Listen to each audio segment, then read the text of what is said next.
In this video, we would learn how to make a servo move.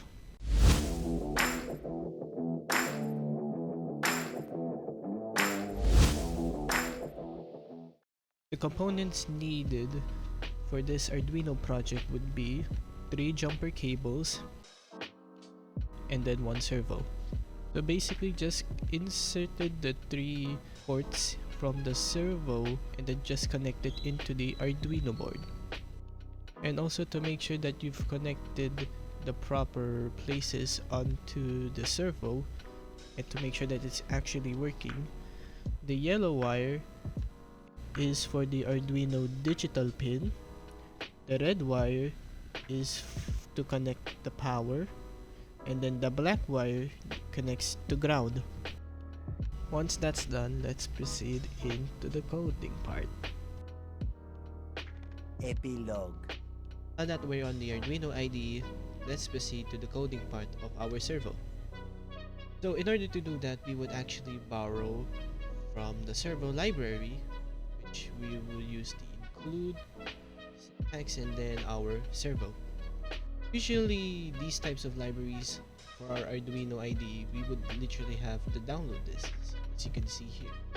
But actually, since you don't need to do that because this has already been provided, so you don't need to download this particularly. Okay, now that we've declared and added our servo library, first what would be is to declare our servo name. This would be called as my servo.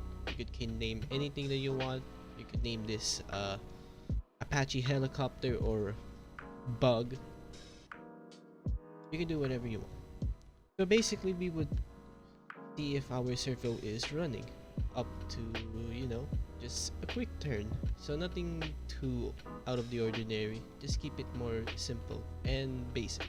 The next would be is to declare our position. It would now start as 0. Next would be just set up our servo. So we would include this syntax here. We would name my servo.attach and then our designated pin attach on the Arduino. Then next would be the loop. Okay, so now this loop function will be consist for 2 for loops. So one as the starting point and then at the end point, and then vice versa on the second.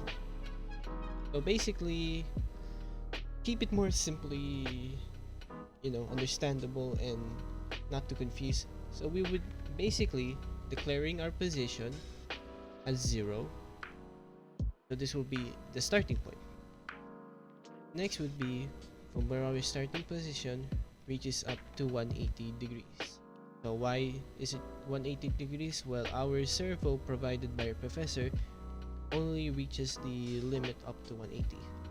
So usually more advanced and more better servos would actually reach up to 360. But to keep it simple and make it more like basic, so we just have to use 180. Then lastly, we would increment it by 1 from our position, that it will reach from 0 to count up to 1, 2, 3 and then up into 180. And then you will tell our servo to go to the designated position and then put a 15 millisecond delay, because if you remove this, probably it will literally instantly go from 0 to 180 in a quick of a second, probably like in a quick second. So after that's done, so after it reaches 180, we would want to actually is to go from 180 to 0.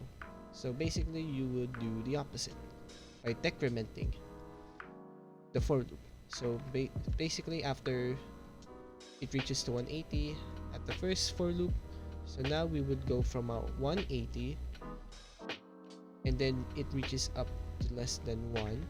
So basically goes to 180 back to 0, and then we would decrement the code.